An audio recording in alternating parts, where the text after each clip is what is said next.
2. Let's go. What's going on, world? It's your boy Pete from Corporate Trap in conjunction with our welcome to NYC.com. Today we in Hollis, Queens at the world famous Hollis Burger / Hip Hop Museum. You know we got a very special guest today. I'm gonna let him introduce himself. What's your name, brother? Tell the people where you from.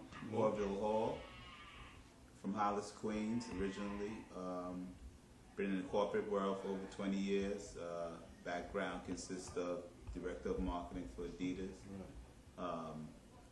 Global Marketing Consultant for Fila, Market Director for J Records.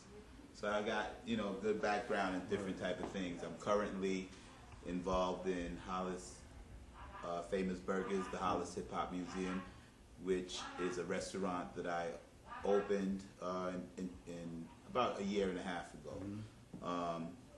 Basically, it was a way for me to come home. I've always done things in my community. Right. I'm from this community.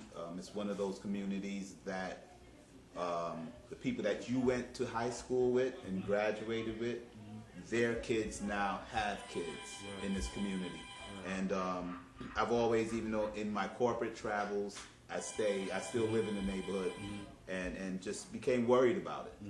So I wanted to come home, bring all the resources that I've sort of gained over the years in my corporate world, and bring it home and try to do something for my neighborhood, even with baby steps. Just come back and try to re-motivate the neighborhood, such as the vision of Hollis Famous Burgers, Hollis Hip Hop Museum, which what I did was package all of the music that came out of this community.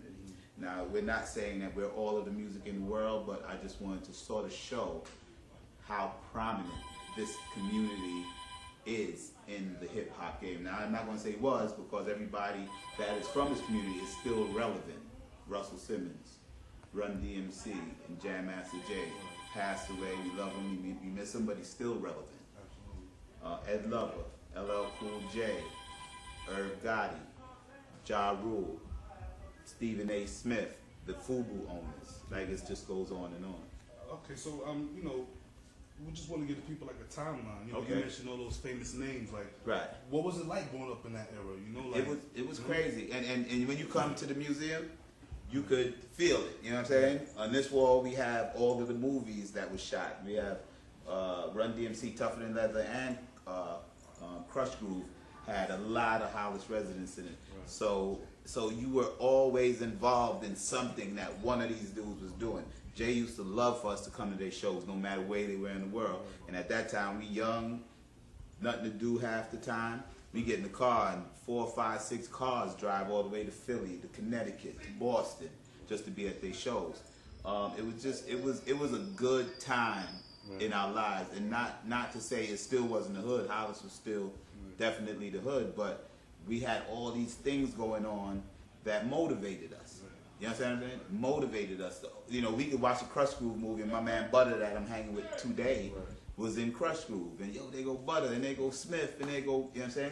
So it was just a great time to be in Hollis, in the music business, but in Hollis. Like, Ed Lover was going to try to get the Yo MTV Rap gig. He had to do his pilot. Jam Master Jay, Run DMC reached out to their friends too. So he got Will Smith, Flavor Flav, Public Enemy, and they did the pilot for Yo MTV Raps, which became Yo MTV Raps for Ed Lover. You know what I'm saying? So it was everything going on. You know what I'm saying? I was a fan. It was it was a great time, and I would say music, but it was our lives. You know what I'm saying? So all those things that you just mentioned right now, what was it about hip hop that made you want to be part of that movement? Because it was just that. All of those things happening that you didn't know. I personally helped to create a group in the 80s called the Showboys. The Showboys is the plaque right there in the museum. But the Showboys, we made 4 records with Profile, which was the same label as Run DMC. Run DMC just blew up so quick, so fast, everybody got pushed to the side. And we had people, Dana Dane, Showboys, Pebbly Pooh, Special Ed. We had people, but Run DMC, and that's a company. Run DMC was their priority, so we never got to the recognition we should have here, but a record I made called Trigger Man, which anybody that's watching this anywhere in the South, they don't even know that Trigger Man was made in Hollis. And Trigger Man is a record that started bounce music in New Orleans. And when I say started, I don't say that they didn't have their own version of bounce, which would be the authentic version. But the commercial bounce that came out of New Orleans and spread all over the country was my record. You know what I'm saying? Sampled by Manny Fresh over 34, 40 times.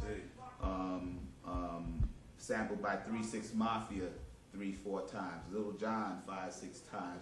David Banner 5-6 times. Just all the way through the South. Trigger Man and anybody, y'all Google it. The Showboys Trigger Man came out of Hollis. I actually created that record on this corner. You know what I'm saying? So it was just a great time in this neighborhood, and those are the things that made you want to get involved in it. And then when we got involved in it, things started happening. You know what I'm saying? And it was a great, just crazy at that time. Out of like besides the music aspect, what else did you dibble and dabble in from then till now? Well, I've always, it's funny because like I said, between Adidas, I've always tried to do something, and pretty much live my life like that. You know what I'm saying? Mm-hmm.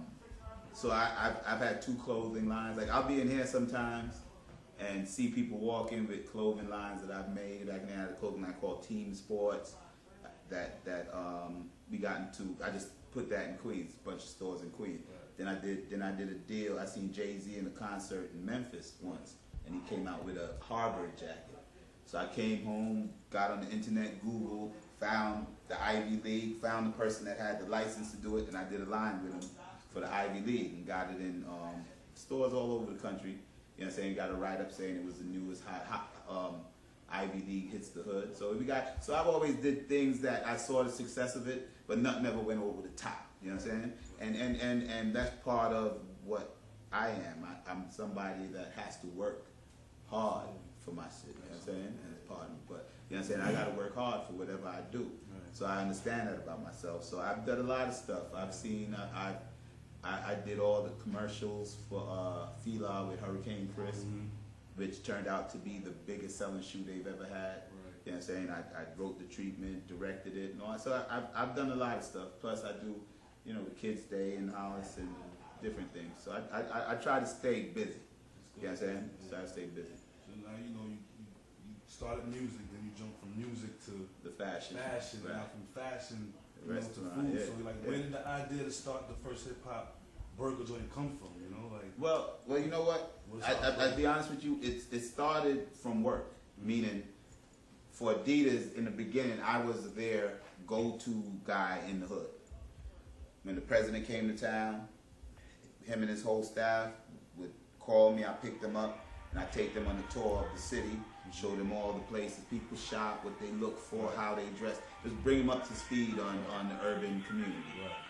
So basically, from there, my career sort of evolved. In life, you find things that you built for. You know what I'm saying? If Jordan grew up somewhere in Africa where they was playing soccer, he may not have been Jordan. But I found what I'm built for, meaning I can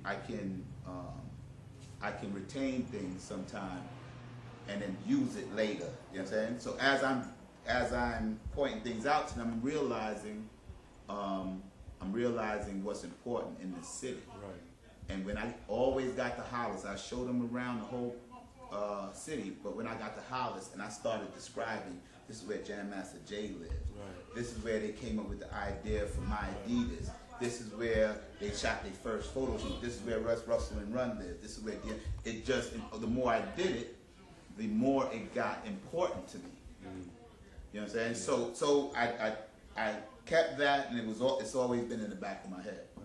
But then, as I started coming home, and things started happening in the hood, you know what I'm saying, that I genuinely love. I do, I'm like I said, it's not a love for the bricks and the streets and the tree. It's a love for my friends' kids. I'm seeing my friends' kids and their kids, and I'm seeing a lot of things happening, killings, and you know what I'm saying, and I got genuinely worried about the neighborhood. So the thought of how great this neighborhood was and still is, that was in the back of my head. I saw it now can be used to more of a motivator than just a restaurant trying to make a bunch of money. Any business you do, you want it to be successful and it can make money. But I'm at a point now that if I do make money, I got something to use it for, and it's this neighborhood. Where 10 years ago it may have been used for bottles in the you know what I'm saying? So I'm happy that that thought that stayed in the back of my mind now became a vision that I can use to help this community. Right. So you know what I'm saying?